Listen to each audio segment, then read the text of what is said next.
तो IPO investors का LG electronics के आईपीओ में तगड़ा प्रॉफिट हुआ है। और जो इन्वेस्टर्स की कंप्लेंट रहती थी ना कि आईपीओ में तो प्रॉफिट ही नहीं होता, वो कहीं ना कहीं अभी दूर है। मतलब अभी के टाइम पर जो आईपीओ इन्वेस्टर्स है, ये जो मार्केट है पूरी तरीके से जागृत है। तो इस वीडियो में हम बात करने वाले हैं मिडवेस्ट के आईपीओ की, जो कि ऑलरेडी ओपन हो चुका है। मैं वीडियो बनाने में थोड़ा लेट कर दिया हूं, तो थोड़ा माफ कर देना, ठीक है। अभी बढ़िया बात यह है कि मैं थोड़ा लेट आया हूं, तो हमें पहले दिन का सब्सक्रिप्शन भी यहाँ पर मिल रहा है। तो पूरी बेसिक डिटेल्स इस वीडियो में समझेंगे, क्या ये आईपीओ प्रॉफिट दे सकता है या फिर नहीं, फाइनेंशियल कैसे, फंडामेंटल्स कैसे, पूरा का पूरा चीज अपन समझेंगे एकदम शॉर्ट में। तो वीडियो को अगर अभी तक आपने लाइक नहीं किया तो लाइक के बटन को दबा दो, सीधा मैं आपको वीडियो में लेके चलता हूँ।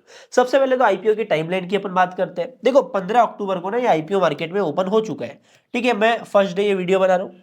15 से 17 तक हम इस आईपीओ में अप्लाई कर सकते हैं। बाकी अलॉटमेंट के डेट की बात करें तो 20 तारीख को इसका अलॉटमेंट का बेसिस क्लियर होगा और 24 तारीख को ये जो आईपीओ है मार्केट में लिस्ट होने वाला है। तो कुछ इस तरीके की टाइमलाइन हमको देखने को मिल रही है।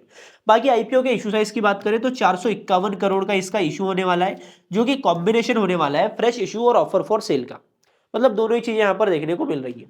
देखो 250 करोड़ का तो यहाँ पर हमको फ्रेश इशू देखने को मिल रहा है। मतलब 250 करोड़ रुपए क्लियर कंपनी के पास में जाने वाला है, जो कि कंपनी अपने ग्रोथ में यूज करेगी। अब ये कितना पैसा कहाँ का यूज करेंगे पहले वो समझ लेते हैं। उससे पहले मैं आपको एक चीज बता देता हूँ, यहाँ पर जो ओएफएस देखने को मिल रहा है वो हमको 201 करोड़ का देखने को मिल रहा है। मतलब 201 करोड़ रुपए कंपनी के प्रमोटर्स के जेब में जाने वाले हैं। अभी हम आते हैं फ्रेश इशू के ऊपर। देखो फ्रेश इशू को ब्रेक डाउन करना इतना जरूरी इसलिए होता है क्योंकि हमें क्लियरिटी देखने को मिलती है कि एक्चुअल में जितना पैसा मार्केट से उठा है वहां से कितना पैसा कंपनी कहां पर लगा रही है, ठीक है।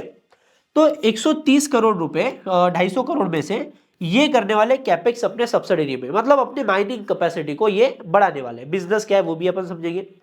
उसके बाद में हम आते हैं, थोड़ा इसको एडजस्ट कर लेना क्योंकि मैंने बिजनेस पहले समझाना चाहिए था, जो कि मैं ये चीज पहले कर रहा हूँ, ठीक है। पर ठीक है, अभी आप इतना समझ लो कि कंपनी माइनिंग का कुछ काम करती है, जहां पर माइनिंग के लिए 130 करोड़ का ये कैपेक्स कर रहे हैं। जो दूसरा इनका ऑब्जेक्टिव होने वाला है, यहाँ पर ये करने वाले 56 करोड़ रुपए का डेट पे बेटी है। तो बेसिक सी चीज है, हर एक कंपनी करती है, मार्केट से पैसा उठा के अपने कर्जा को चुकाती है। 25 करोड़ रुपए कंपनी इन्वेस्ट कर रही है इलेक्ट्रिक डंप ट्रक्स को खरीदने के लिए, जिससे कि अपने माइन किए हुए माल को ये ट्रांसपोर्ट कर सके। और क्योंकि इलेक्ट्रिक ट्रक खरीद रहे हैं तो यहाँ पर कहीं ना कहीं कंपनी के ऊपर जो कॉस्ट है वो भी कम पड़ेगी, ठीक है। और साथ में ये 3 करोड़ रुपए इन्वेस्ट कर रहे हैं अपने बिजनेस में सोलर को इंटीग्रेट करने के लिए, मतलब रिन्यूएबल एनर्जी को इंटीग्रेट करेंगे।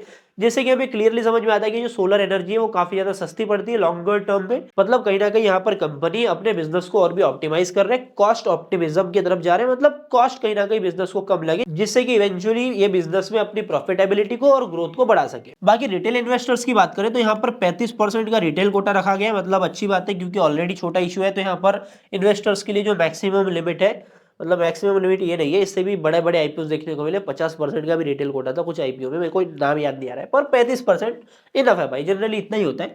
तो यहाँ पर सीट्स की बात करें तो 105 के, मतलब 1,05,000 लोगों को रिटेल कैटेगरी से इस वाले आईपीओ में अलॉटमेंट मिलने वाला है। अभी सीधा सीधा समझ लेते हैं हम कंपनी के बिजनेस के बारे में एकदम शॉर्ट में।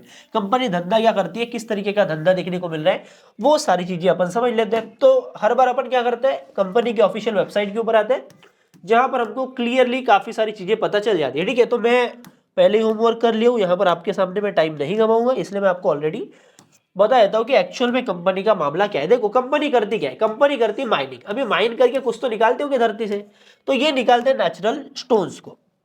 नेचुरल स्टोन्स को ये निकालते हैं और उसको क्या करते हैं, पहले तो इसको प्रोसेस करते हैं क्योंकि रॉ फॉर्म में आता है। साथ में उसको डिस्ट्रीब्यूशन का, मार्केटिंग का और एक्सपोर्ट का काम, पूरा का पूरा काम जो है वो कंपनी ही देखती है। देखो इनका एक फेमस स्टोन है, मतलब एक जो जमीन से निकालते हैं ना स्टोन, वो है ब्लैक गैलेक्सी ग्राफाइट। कुछ और भी इनके स्टोन है जो कि यही खुद करते हैं, लेकिन ब्लैक गैलेक्सी ग्रेफाइट जो इनका फेमस वाला स्टोन है, जो कि इनके बिजनेस को कहीं ना कहीं ड्राइव करता है, ठीक है। अभी कंपनी माइनिंग करती है, इनके पास में 16 माइंस है टोटल, तेलंगाना और आंध्र प्रदेश में। अभी कर्नाटका और तमिलनाडु में भी अपने बिजनेस को एक्सपांड करने वाले हैं आने वाले टाइम में, पर अभी के टाइम पर जो प्रेजेंट है 16 माइंस के साथ में तेलंगाना और आंध्र प्रदेश में। बाकी कंपनी के पास में मल्टी डेकेड एक्सपीरियंस है, 1981 से कंपनी मार्केट में काम कर रही है। तो फाइनली अपन आते हैं कंपनी के बिजनेस के ऊपर। एक्चुअल फाइनेंशियल्स किस तरीके से दिखाई दे रहे हैं वो हम देख लेते हैं, ठीक है। तो 2023 से 2025 तक का डेटा हमारे पास में, जहां पर हमारे पास में जून क्वार्टर का भी डेटा देखने को मिल रहा है। 522 करोड़ का रेवेन्यू किया था इन्होंने 2023 में, 2024 में पहुंचे 600 करोड़ के ऊपर और 643 करोड़ का यहाँ पर रेवेन्यू देखने को मिल रहा है 2025 में। मतलब हमको क्लियरली देखने को मिल रहा है कि धीरे धीरे कंपनी ग्रो कर रही है ईयर ऑन ईयर बेसिस पर। पैट में क्या चीज देखने को मिल रही है वो भी समझ लेते हैं। देखो जिस तरीके की ग्रोथ हमको रेवेन्यू में देखने को मिली है उससे भी तगड़ी ग्रोथ हमको कंपनी के प्रॉफिट्स में देखने को मिल रही है। 54 करोड़ का पैट किया था इन्होंने 2023 में, 2024 में 100 करोड़ पहुंच गया और 2025 में पहुंच गई है 133 करोड़। मतलब प्रॉफिट में जो ग्रोथ देखने को मिल रही है ना भाई वो काफी ज्यादा बढ़िया क्लियरली यहाँ पर देखने को मिल रही है। बाकी वैल्यूएशन कैसी है अपन वो भी समझ लेते हैं। देखो ऑपरेशनल इफिशिएंट कंपनी है या नहीं ये तो हमें क्लियरली समझ में आ रहा है। आरओई देखकर 19% का आरओई देखने को मिल रहा है, टू बी प्रिसाइज 19.43%।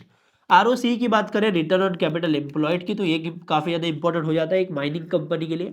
19% का आरओसी देखने को मिल रहा है। बाकी डेट टू इक्विटी रेशो की बात करें तो डेट टू इक्विटी का रेशो यहाँ पर हमको देखने को मिल रहा है 0.43 का, जो कि 1 के नीचे है तो काफी ज्यादा बढ़िया बात है। कंपनी रेड जोन में तो दिखाई नहीं दे रही है। पैट मार्जिन कंपनी ने लगातार ग्रो किया है, जहां पर अभी के टाइम पर पैट मार्जिन की बात करें तो 17% का पैट मार्जिन हमको देखने को मिल रहा है, जो कि काफी ज्यादा बढ़िया बात है। एबिटा मार्जिन वाइज अपन देखते हैं तो 27% का एबिटा करते हैं और वहां से इंटरेस्ट वगैरह सारा चीज कट कर ये 17% के ऊपर एट द एंड पैट तक आते आते आ जाते हैं। बाकी वैल्यूएशंस की बात करें तो कंपनी की मार्केट कैपिटलाइजेशन बताई जा रही है इनके प्राइस के ऊपर, जहां पर इनका प्राइस है पर शेयर का 1065, 1065 रुपए पर शेयर का इन्होंने प्राइस रखा है, जिसके हिसाब से इनकी जो मार्केट कैपिटलाइजेशन निकल के आ रही है वो निकल के आ रही है 3851 करोड़ की। मतलब साइज वाइज कंपनी हमको छोटी देखने को मिल रही है। प्राइस टू अर्निंग रेशियो की अपन बात करते हैं तो 37 की पी रेशियो पर यहाँ पर कंपनी देखने को मिल रही है। प्राइस टू अर्निंग रेशियो से हमको क्लियरली समझ में आ रहा है कि कंपनी सस्ती तो बिल्कुल नहीं है, वैल्यूएशन कहीं ना कहीं फेयरली वैल्यू टाइप ही देखने को मिल रहा है। मतलब कुल मिला के ये है कि सस्ती कंपनी देखने को नहीं मिल रही है। अभी हम समझ लेते हैं कि एक्चुअल में हमको ग्रे मार्केट में क्या चीज देखने को मिल रही है। देखो ग्रे मार्केट प्रीमियम समझने से पहले डे 1 का जो सब्सक्रिप्शन है हमारे पास में वो समझ लेते हैं। देखो 1,05,000 लोगों के लिए यहाँ पर सीट्स रखी गई थी, रिजर्व एप्लीकेशन रखी गई थी रिटेलर्स के लिए, जहां पर ऑलरेडी 1,17,000 एप्लीकेशन बढ़ चुकी है। मतलब लगभग 1.17x का यहाँ पर ओवर सब्सक्रिप्शन देखने को मिल रहा है। मतलब 1x के ऊपर ही ऑलरेडी सब्सक्राइब हो चुका है, मैं रिटेल पोर्शन की बात करता हूं तो। बाकी KYB क्वालिफाइड इंस्टीट्यूशनल बायर्स की बात करें तो 0.5x का, मतलब 50% ये सब्सक्राइब हो चुका है KYB कैटेगरी। मतलब हम यहाँ पर ऑप्टिमिस्टिक हो सकते हैं कि कहीं ना कहीं एंड डे के ऊपर हमको KYB का अच्छा खासा सब्सक्रिप्शन देखने को मिले। बाकी मार्केट में वैल्यूएशन क्या बोलता है, GMP क्या बोलता है वो समझ लेते हैं। तो 1014, 1014 से 1065 रुपए का इनका प्राइस बैंड इन्होंने रखा हुआ है, जहां पर अभी के टाइम पर शेयर के हिसाब से 170 रुपए का यहाँ पर प्रीमियम चल रहा है। GMP ग्रे मार्केट में प्रीमियम इतना चल रहा है। 16% यहाँ पर परसेंट के वाइज जाते हैं अपन तो 16% का प्रीमियम देखने को मिल रहा है। जितनी भी चीजें थी आपके सामने प्रीमियम आपके सामने, अभी ये जो प्रीमियम देखने को मिल रहा है ना यहाँ पर हमको गिरावट भी देखने को मिल सकती है, पर क्योंकि ये 15% के ऊपर है तो थोड़ा अपन ऑप्टिमिस्टिक रह सकते हैं कि यहाँ पर हमको प्रॉफिट हो जाए। देखो मैं फुल फोर्स से तो जाने की बात नहीं करूंगा और मैं आपको कोई एडवाइस नहीं देना चाहता, पर आपके सामने सारी चीजें देखने को मिल रही है। आपको अभी जो भी लगता है इन डेटा के हिसाब से आप अपना डिसीजन ले सकते हो। बाकी मैं कहीं ना कहीं 1-2 अकाउंट से यहाँ पर अप्लाई करने का ट्राई करूंगा, क्योंकि यहाँ पर उतना बड़ा प्रॉफिट होने के चांसेस नहीं है, लेकिन कहीं ना कहीं अगर 10% का भी प्रॉफिट इसमें देखने को मिलता है तो वो कहीं ना कहीं मोर देन इनफ ही होगा। बाकी जब भी अपन आईपीओ में अप्लाई करते हैं फाइनल डे के ऊपर ही करते हैं, तो फाइनल डे इसका जो फाइनल अपडेट है, फाइनल डिसीजन का जो वीडियो मैं उसका भी वीडियो बना दूंगा, तो आप चैनल को सब्सक्राइब करके बेल आइकन को ऑल पे सेट कर लो। बाकी मार्केट की अपडेट चाहिए, आईपीओ मार्केट की अपडेट चाहिए तो स्कैनेक्स के ऊपर आओ, स्कैनेक्स का लिंक मैंने डिस्क्रिप्शन में डाल दिया, वहां से आप जा सकते हो। बाकी वीडियो अगर अच्छा लगा तो वीडियो को लाइक भी कर लेना, एक प्यारा सा कमेंट बॉक्स में कर दो। बाकी मैं मिलता हूं आपसे अगले वीडियो में, तब तक के लिए बाय बाय, टाटा, जय हिंद, जय भारत।